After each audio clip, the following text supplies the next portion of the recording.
اسحاق خٹک کا کہنا ہے کہ پرویز خٹک ان قریب سیاسی لائحہ عمل کا اعلان کریں گے۔ انہوں نے کہا کہ والد پرویز خٹک نے عمران خان کے خلاف کوئی باتیں نہیں کی، میرے والد کے نام سے منسوب تمام تر بیانات جھوٹ پر مبنی ہیں، پی ٹی آئی کے ساتھ اچھا وقت گزرا، ہم پی ٹی آئی کے خلاف کیوں بات کریں گے۔ پرویز خٹک کے بیٹے کی طرف سے ناظرین کرام اس سٹیٹمنٹ کو میں بہت زیادہ اہمیت کا حامل سمجھتا ہوں، کیونکہ یوں لگ رہا ہے کہ پرویز خٹک کا جو جارحانہ مزاج عمران خان کے خلاف تھا وہ اب ختم ہوتا جا رہا ہے۔ ظاہر ہے اسد عمر خود بھی کہہ چکے ہیں کہ پرویز خٹک نے انہیں یہ بات کہی تھی کہ بلے کے نشان کے بغیر تو میرے لیے نوشیرہ سے جیتنا بھی ناممکن ہے۔ ویسے ایک نیا گروپ بھی تیار کیا جا رہا ہے جو عمران خان کو کچھ نہ کہے۔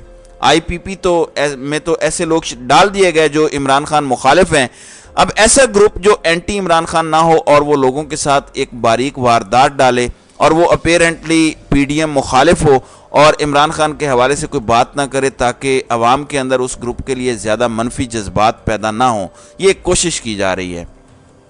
ناظرین کرام، دوسری جانب آپ کو پتہ ہے ہر وقت ہی پاکستان کو بہت سے چیلنجز کا سامنا کرنا پڑتا ہے۔ اوبیسلی دہشت گردی کا عفریت اس میں سب سے بڑا چیلنج ہے۔ اب ریسنٹلی جو معاملات ہو رہے ہیں، جس طرح سے آپریشن ہوا بلوچستان میں، آپ نے دیکھا کہ کس طرح سے حملہ ہوا، پاکستان کی بہادر فوج کے بہادر جوانوں نے جام شہادت نوش کیا، اور جو آپ کی اور میری خاطر جانیں دے رہے ہیں، پوری پاکستانی قوم اپنے ان جوانوں کی مقروض ہے اور ان شہیدوں کا قرض ہم کبھی اتار نہیں سکتے۔ کچھ ویژولز میرے لیے بڑے اہم تھے اور بڑے پاورفل ویژولز تھے جو جنرل آصف غفور کے حوالے سے تھے، کیونکہ وہ وہاں پہ کور کمانڈر ہیں۔ And the good thing was that he was leading from the front, یعنی کچھ تصاویر آئیں ایسی جن میں وہ اگلے محاذ پر خود لڑ رہے تھے اور آپریشن جب تک ختم نہیں ہوا وہ وہاں پہ جوانوں کے ساتھ موجود رہے۔ یہ بہت بڑی چیز ہے کہ کوئی لیفٹیننٹ جنرل خود سے مکمل طور پر الیکشن کے لیے آپریشن کے لیے تیار ہو کے جوانوں کے ساتھ وہاں موجود رہے۔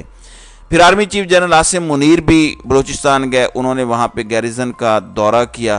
اب آپ نے جیو پولیٹکس سمجھنی ہے، بلوچستان کے حوالے سے وہاں پہ جو معاملات ہو رہے ہیں اس میں ایران کا رول بہت زیادہ امپورٹنٹ ہے۔ پھر پاکستان میں دہشت گردی کے حوالے سے افغانستان کا کردار بھی بہت زیادہ اہم ہے اور افغانستان کو اس ایکویشن سے مائنس نہیں کیا جا سکتا۔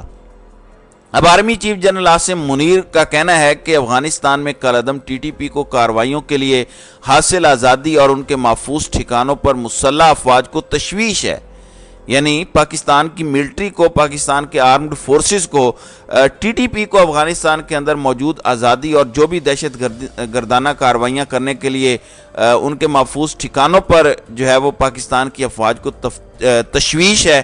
امید ہے افغان حکومت دوحہ معاہدے کے مطابق اپنی سرزمین کسی ملک کے خلاف دہشت گردی کے لیے استعمال نہیں ہونے دے گی۔ آئی ایس پی آر کی جانب سے جاری بیان کے مطابق جنرل عاصم منیر نے کوئٹہ گیریزن کا دورہ کیا۔ آرمی چیف کو یوب کے حالیہ دہشت گرد حملے کے بارے میں بریفنگ دی گئی۔ آرمی چیف نے اس موقع پر شہداء کو خراج تحسین پیش کیا۔ آرمی چیف نے سی ایم ایچ کوئٹہ میں زخمی جوانوں کی عیادت کی اور قوم کے لیے ان کی خدمات اور عزم کو سراہا۔ Army chief general Asim Munir کا اس موقع پر کہنا تھا کہ مسلح افواج کو افغانستان میں ٹی ٹی پی کی محفوظ پناہ گاہوں اور آزادانہ دہشت گردانہ کارروائیوں پر شدید تشویش ہے۔ توقع ہے کہ عبوری افغان حکومت اپنی سرزمین کو کسی بھی ملک کے خلاف دہشت گردی کے لیے استعمال کرنے کی اجازت نہیں دے گی اور عبوری حکومت حقیقی معنوں میں دوحہ معاہدے میں کیے گئے وعدوں پر عمل درآمد کر کے دکھائے گی۔ آرمی چیف نے مزید کہا کہ پاکستان میں دہشت گردی کی کارروائیوں میں افغان شہریوں کی شمولیت ایک اور اہم تشویشناک پہلو ہے جس پر فوری توجہ دینے اور اس سے نمٹنے کی ضرورت ہے۔ اس طرح کے دہشت گردانہ حملے ناقابل برداشت ہیں، ان حملوں پر سیکیورٹی فورسز کی جانب سے مؤثر کارروائی ہوگی۔ یہ بڑی امپورٹنٹ سٹیٹمنٹ ہے۔ جنرل عاصم منیر نے اس عزم کا بھی اعادہ کیا کہ دہشت گردوں کے خلاف آپریشن بلا امتیاز جاری رہے گا اور مسلح افواج دہشت گردی کے ناسور کو جڑ سے اکھاڑ پھینکنے تک آرام سے نہیں بیٹھیں گے۔ اور دوسری خبر یہ ہے کہ جنرل عاصم منیر 2 روزہ دورے پر ایران پہنچے ہیں، بلوچستان گئے ہیں، پھر وہ ایران کے دورے پہ نکل گئے۔ D G I S P R کے مطابق جنرل عاصم منیر ایران کے 2 روزہ دورے پر ہیں اور ایرانی عسکری اور سول قیادت سے ان کی ملاقات ہونی ہے۔ ملاقاتوں میں دفاعی اور سیکیورٹی تعاون کے امور پر تبادلہ خیال کیا جائے گا، یہ ابھی تک کہا گیا ہے۔ لیکن آپ کو پتہ ہے کہ ایران کی سرزمین سے بھارت اور پھر افغان سرزمین کو جس طرح سے پاکستان کے خلاف استعمال کیا جاتا ہے، ان دونوں چیزوں کے پیرائے میں اور بلوچستان میں حالیہ ہونے والے دہشت گردی کے جو واقعات ہیں، دہشت گردانہ کارروائیاں ہیں اور آرمی چیف کی جانب سے سخت سٹیٹمنٹ کے پیرائے میں یہ سب کچھ سمجھنا بہت آسان ہے کہ پاکستان ایک بڑی واضح پالیسی اپنانے جا رہا ہے۔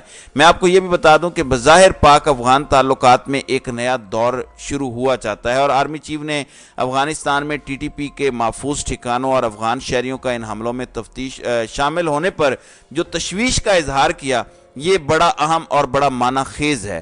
ابھی بہت سی باتیں ہیں جو منظر عام پہ نہیں لائی جا سکتی، وہ باتیں منظر عام پر نہ ہی آئیں تو بہتر ہے، اور وہ سب کچھ پاکستان کو نہ کرنا پڑے جو پاکستان کو کرنا پڑ جانا ہے۔ اس سے پہلے ہی ہمسایہ ممالک کو کچھ لحاظ رکھنا چاہیے، اور کچھ لحاظ رکھ کر پاکستان کے تحفظات کو سنجیدگی سے لینا چاہیے۔ ہمسایہ ملک سے ہمیں یہی امید ہے، اور افغانستان کا رد عمل آئندہ پاک افغان تعلقات کا تعین کرنے میں بھی بہت اہم ہوگا کہ افغانستان کی عبوری حکومت اس سٹیٹمنٹ پر کیا رد عمل دیتی ہے۔ وہ سٹیٹمنٹ واضح کرے گی کہ آئندہ پاک افغان تعلقات کس طرح کے ہوں گے۔ تو ناظرین کرام، آپ کی اس ویڈیو کے حوالے سے کیا رائے ہے؟ آپ اپنی رائے کا اظہار کامنٹ سیکشن میں ضرور کیجیے گا۔